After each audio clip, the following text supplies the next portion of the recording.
I want to speak a little bit about Vladimir Putin. This is not the first video I've made on the subject, and I doubt it'll be the last. Um, there's a lot I could say about Putin, but the angle I'm going to take with this video is basically what the situation is right now as I see it. I'm not a foreign policy expert. I'm not a diplomat. I'm not a spy. I'm just a Joe Average, looking in on these things as sort of point of interest. Prince Charles actually recently made controversial comments that Putin was like Hitler, and he's not the first notable person to do so. Hillary Clinton said something similar, and others have also made the Hitler comparison on a number of occasions. I'll say from the outset, I don't think that Putin is Hitler, but I do think he's a potentially very dangerous man in terms of world stability. And I want to get to some of the reasons why I believe this is a very serious problem. And it's not just the man himself, it's Putinism, the ideology that drives this personality cult around him. It may not be immediately obvious on the surface, but there is unquestionably a personality cult around Vladimir Putin. Let's look at history a little bit. History always comes into the question when we're talking about Russia-West relations. Putin's dominated Russian politics for a decade and a half now.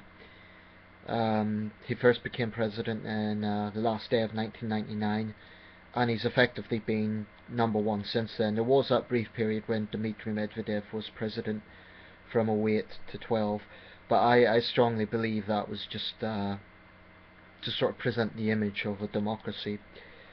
I wouldn't go so far as to call Russia an outright dictatorship, but is definitely not a democracy in the sense of having free and fair elections.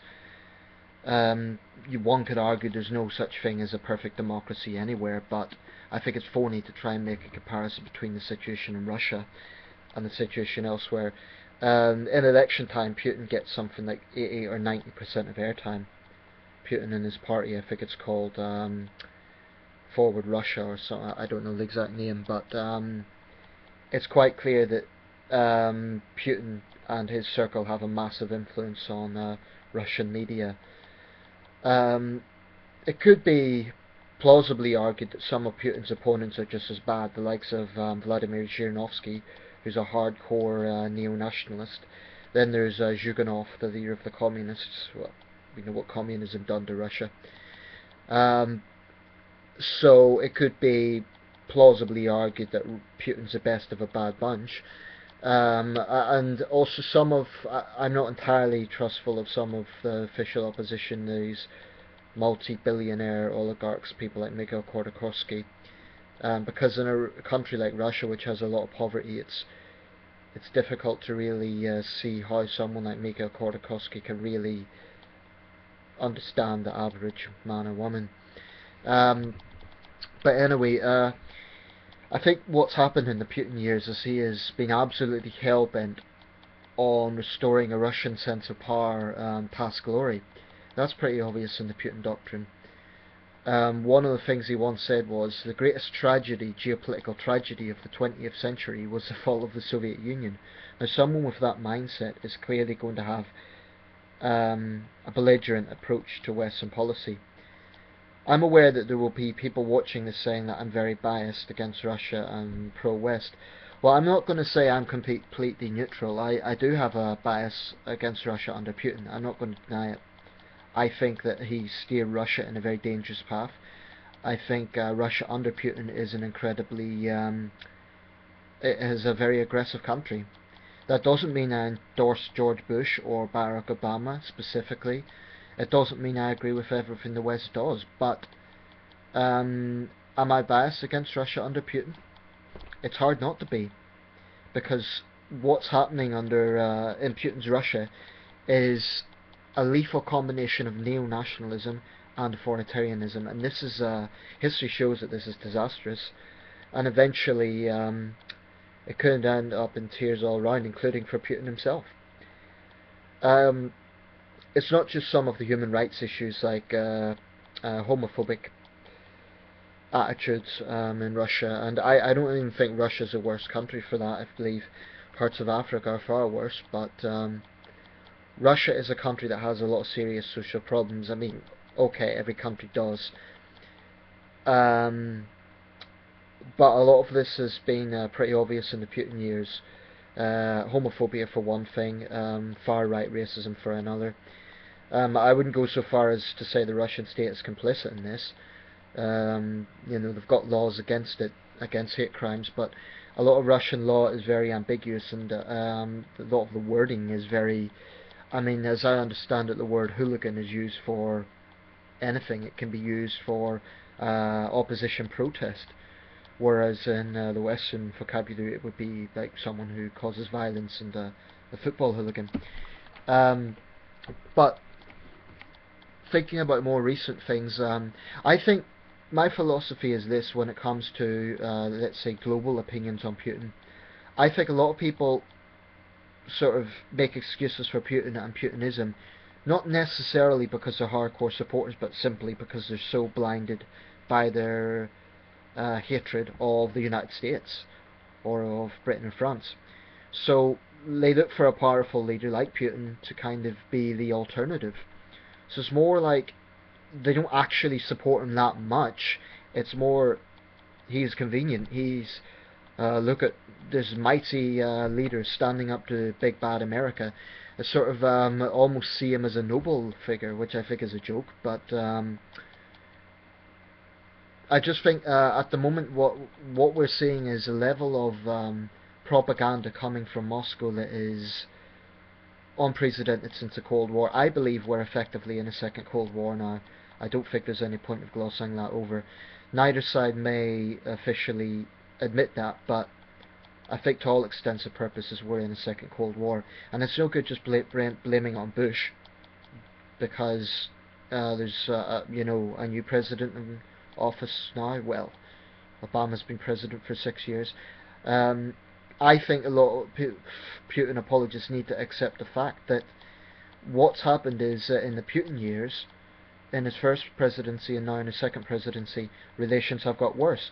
In the 4 years that Medvedev was president, things were not perfect, but they were a little bit better, and relations were beginning to fall. So I don't think you could blame it all on the West. Clearly there is a Putin factor here.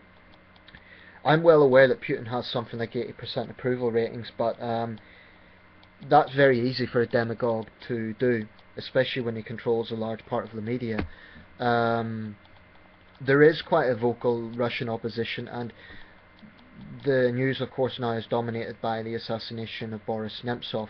Now I'm not going to say that Putin is personally responsible for it, because I don't know, but Russia is a country where a lot of journalists get killed and a lot of opposition figures end up dead in mysterious circumstances. Now Putin and the state media can't just put that down to criminal elements all the time. It may be that Putin didn't personally order Nemtsov's killing, but in a country as corrupt as Russia,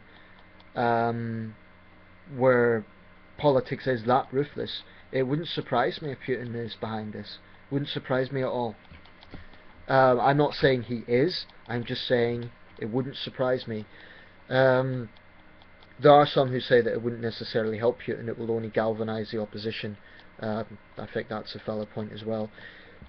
But, it is a coincidence that this man dies shortly before he's about to organise a big anti-war rally against the war in Ukraine. And at this point, this is something I want to bring up, because there is an enormous amount of Russian hypocrisy.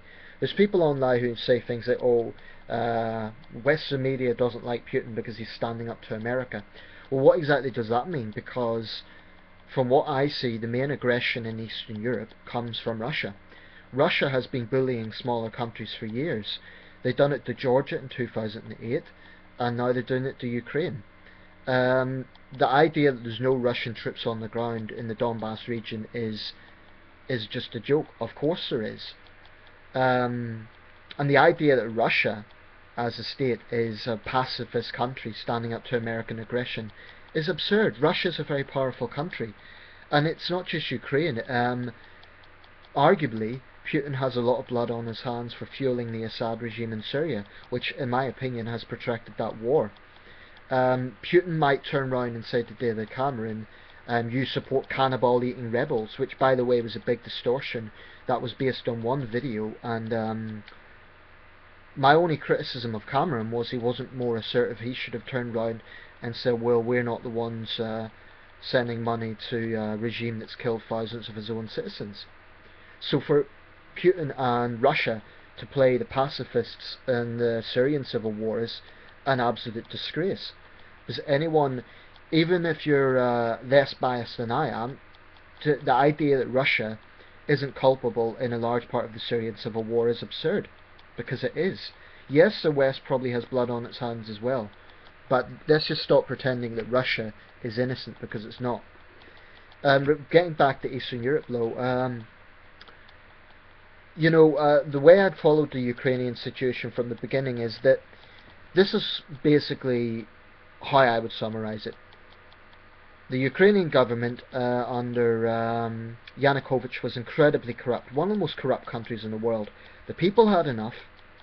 They rose up in a similar way to 1989, and they changed the government. Now, the Russian line is this is a gang of criminals who threw over the democratically elected Ukrainian government.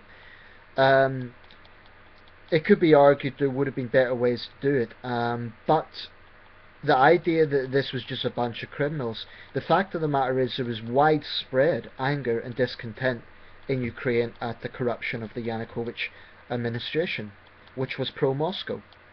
So which country does Yanukovych go to when he flees Ukraine? Surprise, surprise, Russia. Then of course we had the separatist campaign beginning in the east. Now it may be that the situation for Russian speakers was far from perfect, but there was an independent inquiry found, and that independent inquiry found that there was not systematic persecution of Russian speakers. This is very important, because the Russian line is that there is this sort of genocide, or this persecution of a Russian minority. That's very inflammatory sort of language, and in my opinion it's designed to stir up sentiments for old Mother Russia.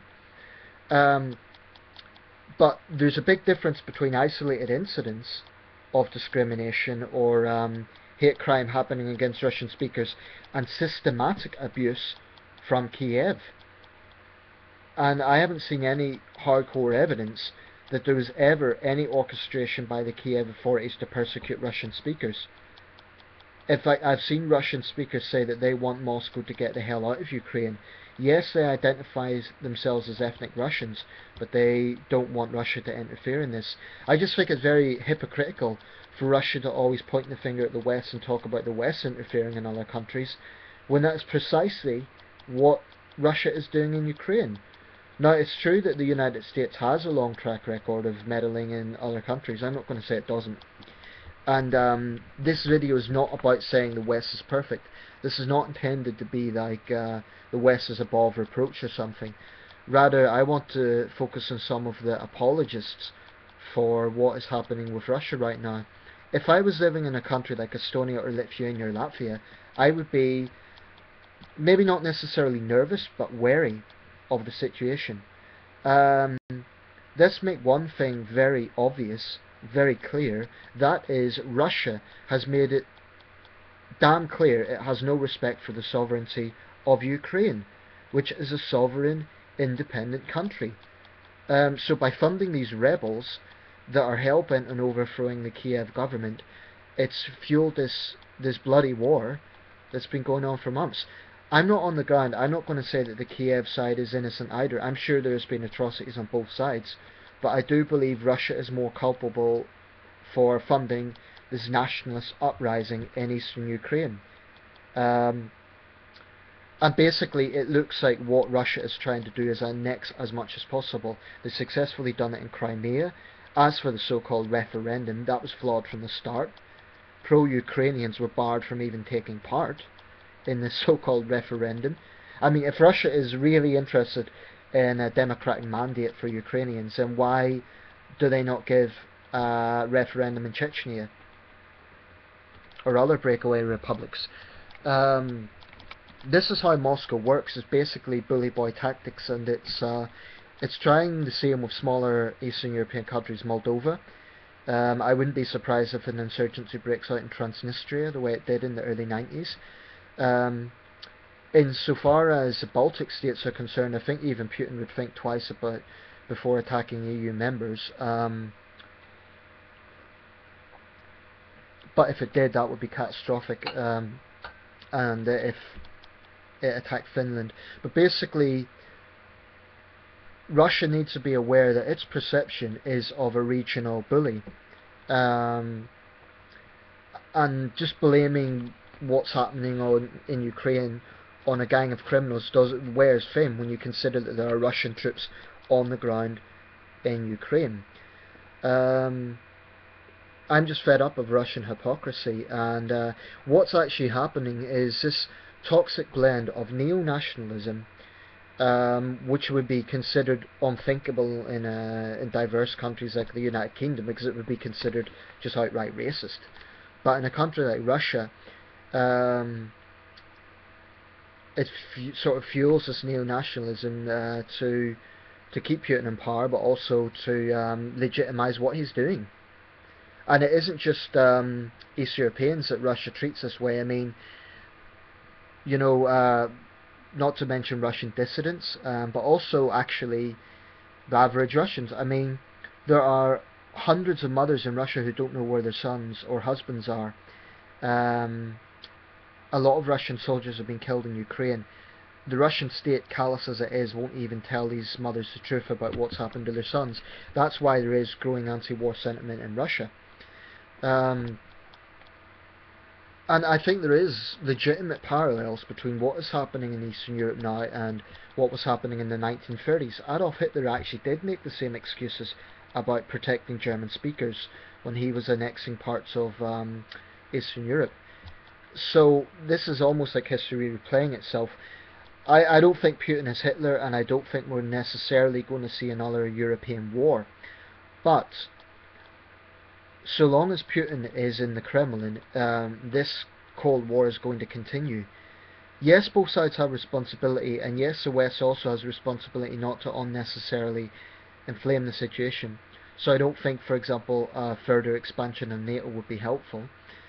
But for too long, there's basically, I think, the West has let itself being pushed around by Putin's Russia, and I do think we should stand up to them. Because the way they're behaving is entirely aggressive, entirely hawkish, and is entirely based on greed, trying to make a greater Russia. I actually believe that what Putin wants to do is not only stop at reclaiming borders of the old Soviet Union, but actually, in his mind, he thinks of an old Russian Empire. And what I'd like to see is Russia isolated on the world stage for some of its actions, because even China, which is a close trading partner to Russia, didn't approve of its actions in Ukraine. Now that is telling. In part that can be explained by Chinese foreign doctrine, which is non-interference in other countries, so that's a contrast between Moscow and Beijing. But am I biased? Well, I guess I am. Do I think the West is perfect? No, I don't. But I think definitely the situation in Ukraine has been stirred up by Moscow. I think a lot of this can be explained by neo-nationalism, and I think that Western countries need to be a lot more assertive in putting down our values, and that includes freedom of expression, human rights, etc. Yeah, so I think the future of Russia-West relations looks quite grim. I mean, it's not entirely a bad picture, just as was the case in the Cold War. There's individual examples of, let's say, good relations. For example, recently I heard about two astronauts, one Russian, one American, working together on the Mir space station, and you know, Earth's politics didn't get in the way. That's refreshing to hear. Also, I have a lot of respect for the Russian boxer Sergei Kovalev. I think he's a good guy. So this is nothing about being anti-Russian. In fact, I'm not anti-Russian. I think Russia's a great country. I just don't like the hypocrisy of the Russian government, and I don't like the extreme propaganda that's being used. I'll just close with that point actually. Of course, the likes of Fox News is outright propaganda as well, but Russia Today, and this is probably the most prominent example, doesn't even attempt to hide its propaganda. And what really bugs me about RT is they use conspiracy theorists as they present conspiracy theories as being the same as news, without saying this is just an idea, this is just somebody's opinion. They actually present those ideas as being actual news. Now, if they were to say this is just the opinion of this person, and we're debating them and we're interviewing them, but that's just an opinion, that might be okay. But it's quite clear that ever since its founding, Russia Today has been hell-bent on demonizing Western countries. Why? Because every single report they have is negative. Okay, you could say the same thing about Western media outlets, that every report that we have on Russia is negative. But this is the situation we are now in. We're effectively in a second Cold War. I think the only way that there's going to be any sort of thawing of relations is when Putin leaves the Kremlin. I think so long as that man is in power, this is going to continue. Putin is a former FSB agent. He's not known for backing down. And so long as he continues this approach of continuously testing the West's resolve, then we're going to be humiliated. Maybe I sound a bit nationalistic there. Sorry if I do, but well, I care about my country, and I think that we need to be assertive.